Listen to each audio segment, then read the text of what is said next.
Hello friends, welcome to our Om educator channel. देखो आज मैं लेकर आया हूँ एक चैप्टर लेकर आया हूँ, एक टॉपिक लेकर आया हूँ। और देखिए वर्ब लेकर आया हूँ। क्या लेकर आया हूँ? वर्ब। वर्ब यानी क्रिया। वर्ब यानी क्रिया होता है किसी काम का करना या होना, और कर्ता की स्थिति बना बताना क्या कहलाता है? क्रिया कहलाता है। देखिए आगे बढ़ते हैं तो वर्ब। वर्ब का अर्थ होता है क्रिया। क्रिया देखो, एक सेंटेंस कोई भी लिखते हैं हमें, उसमें क्रिया का अहम भूमिका होती है। क्रिया की अहम भूमिका होती है। क्रिया के बिना सेंटेंस जो है पूर्ण नहीं हो सकता। तो देखिए आगे बढ़ते हैं। डेफिनेशन का अर्थ होता है परिभाषा। देखिए परिभाषा इस तरह देखेंगे, वाक्य के वो शब्द, वाक्य के वो शब्द जो हमें सब्जेक्ट द्वारा किए गए कार्यों या उसकी अवस्था के बारे में बताते हैं। क्या कह रहा है, लाइन को ध्यान से देखिए। वाक्य के वो शब्द जो हमें सब्जेक्ट द्वारा किए गए कार्य। सब्जेक्ट का अर्थ होता है कर्ता। कर्ता यानी किसी काम को करने वाला, कोई व्यक्ति भी हो सकता है। देखिए किसी काम को करने वाला सब्जेक्ट कर्ता द्वारा किए गए कार्य या उसकी अवस्था के बारे में बताते हैं। कार्य कोई हो रहा है, क्रिया हो रही है, अब वो उस क्रिया किस तरह हो रही है, उसकी अवस्था क्या है, उसको बताने के लिए, या सब्जेक्ट द्वारा कोई कार्य किया जा रहा है, वो कार्य क्या किया जा रहा है, उसको बताने के लिए हम किसका प्रयोग करते हैं? क्रिया का प्रयोग करते हैं। सब्जेक्ट क्या कर रहा है? सब्जेक्ट है कोई एक, जैसे किसी का एनीवन, कोई नाम है, जैसे व्यक्ति का, व्यक्ति विशेष कोई है, वो क्या कर रहा है? व्हाट आर डूइंग, वो क्या कर रहा है, वो क्या कर रहा है, या सब्जेक्ट किस अवस्था में है। अवस्था का अर्थ होता है कि वो क्या कर रहा है और उसकी अवस्था क्या है, उसकी क्या पोजीशन है, वो किस स्थिति में है। उस स्थिति को बताने में ये हमें उस वाक्य की वर्ब को देखकर ही पता लगता है। क्या लगता है? एक क्रिया। देखो सामान्य तौर पर क्रिया का अर्थ होता है किसी काम का करना, या सब्जेक्ट क्या कर रहा है, कोई करता है, वो क्या कर रहा है, अपने वो क्या कर रहा है, उसको बताने के लिए हम किसका प्रयोग करते हैं? वर्ब का प्रयोग करते हैं। जैसे कोई भी वाक्य बिना वर्ब के कभी नहीं हो सकता। मैंने आपको पहले बता दिया है, कोई वाक्य यदि हम पूर्ण करना है तो वर्ब का सहारा लेना अति आवश्यक है। वर्ब के बिना कोई सेंटेंस नहीं बनता है। वर्ब जैसे मैं जा रहा हूं, क्या बोल रहा हूं मैं जा रहा हूं, ठीक।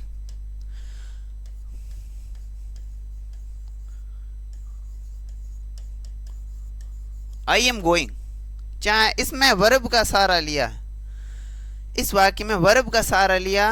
गो, गो का अर्थ होता है जाना, गो का अर्थ होता है जाना, और उसके साथ आई एन फॉर्म लगी है, मैन वर्ब की चौथी फॉर्म का प्रयोग हुआ है। ये हमने पीछे टेंस में पढ़ा। देखो गो इन जाना है, जैसे मान लो गो को हटा देते हैं, ठीक है, गोइंग को हटा देते हैं, तो आई एम यानी मैं क्या कर रहा हूँ, क्रिया की जानकारी हमें नहीं मिल रही है ना, इसलिए क्रिया गो का हमने प्रयोग किया और हमें ये जानकारी हो गई कि हाँ ये क्या कर रहा है, मैं क्या कर रहा हूँ, मैं जा रहा हूँ, ठीक है। इसी प्रकार देखो क्या कह रहा है, कोई भी वाक्य बिना वर्ब के कभी नहीं हो सकता। कोई भी वाक्य यदि बन रहा है तो उसमें क्रिया का प्रयोग अति आवश्यक रूप से होगा। देखिए बढ़ते हैं आगे। देखो आपको है ना पूरा टॉपिक कम समय में बहुत शानदार तरीके से वर्ब किस तरह होती हैं, रेगुलर वर्ब्स कौन सी होते हैं, इरेगुलर वर्ब्स कौन सी होती हैं, सारी आपको एक ही क्लास में पूर्ण करवा दी जाएगी। देखिए शुरू करते हैं, लेट्स शुरू करते हैं। तो स्वागत है आपका हमारे ओम एजुकेटर चैनल पर, और देखते रहिए किस तरह शानदार चैप्टर जो है क्लियर हो जाता है। देखिए आगे देखिए, बीट बीट बीटन। बीट का अर्थ होता है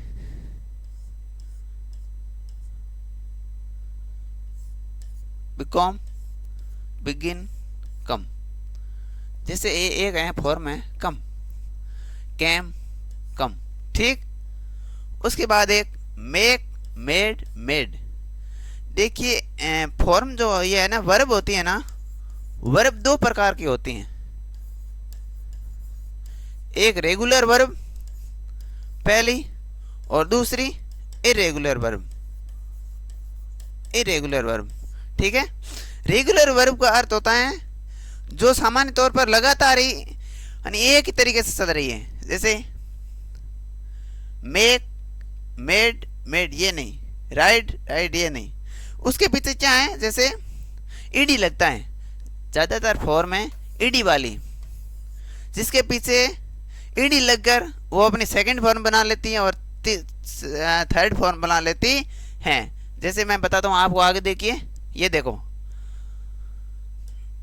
ये जंप, जंप का अर्थ होता है कूदना, जंप का अर्थ होता कूदना। जंप के साथ ईडी लगा देंगे, ये लगे ईडी।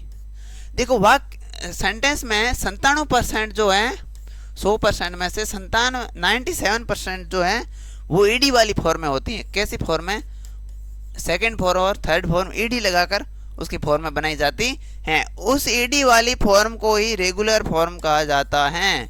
रेगुलर वर्ब,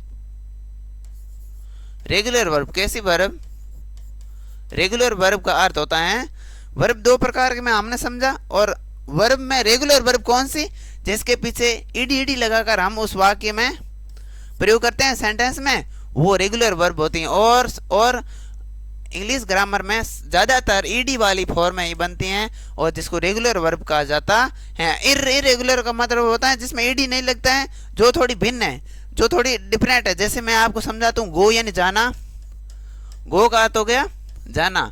अब गो के साथ ईडी नहीं लगा है, गो के बाद वेंट आई है सेकंड फॉर्म, गो वेंट और गॉन, गो वेंट और गॉन, ठीक है।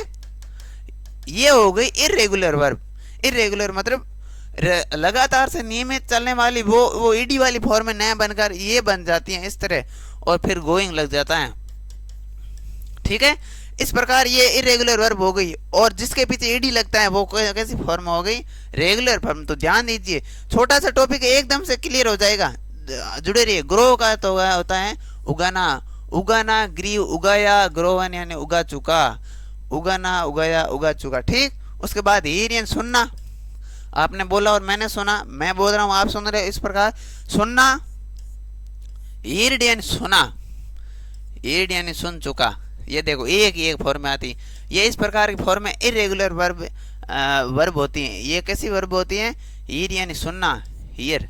जैसे पिछले ये अब आप हीर सुन रहे हो, हीर्ड का अर्थ होता है पिछली क्लास में आपने सुना, हीर्ड यानी आप पिछली क्लास में सुन चुके हो, ठीक है। इसी प्रकार होती हैं। उसके बाद हेल्प यानी सहायता करना, हेल्प्ड, हेल्प्ड आसान है ना, ये आसान आसान जो है रेगुलर वर्बें होती हैं। जैसे हेल्प यानी सहायता करना हो गया। उसके बाद जंप यानी कूदना, जंप यानी कूदा, जंप यानी कूद चुका, कूदा कूदा कूदा, कूदना कूदा कूद चुका, आया समझ में। उसके बाद कीप यानी रखना, कीप्ड कीप्ड, ये इरेगुलर वर्बें हो गई। इरेगुलर देखो 3% जो वर्बें होती हैं वो इरेगुलर वर्बें होती हैं, याद रखना। उसको हमें याद करना पड़ता है, उसके आगे ईडी नहीं लगाया जाता है, ध्यान रखिएगा। उसके बाद होता है किल यानी मारना, किल यानी मारना होता है, किल, किल्ड, किल्ड। ये देखो रेगुलर वर्ब हो, उसके पीछे ईडी लगा दिया, किल्ड, ठीक है। उसके बाद नव, KNOW, नवन, जाना होता है। जैसे मैंने आपके बारे में जानकारी प्राप्त कर ली तो उसको हम क्या कहेंगे ना, आई नाउ अबाउट यू, आपके बारे में मैंने जाना। न्यू, नाउन, जानना, जाना, जान चुका, जान चुका। देखो ये है ना, ये वर्ब है, ये वर्ब है ना, इसका प्रयोग प्रेजेंट में होता है।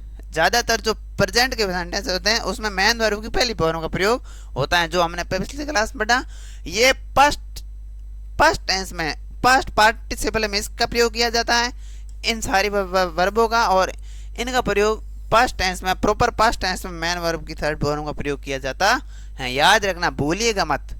Third form past tense, third form आया और जहन में क्या आ गया, पास्ट टेंस आ गया।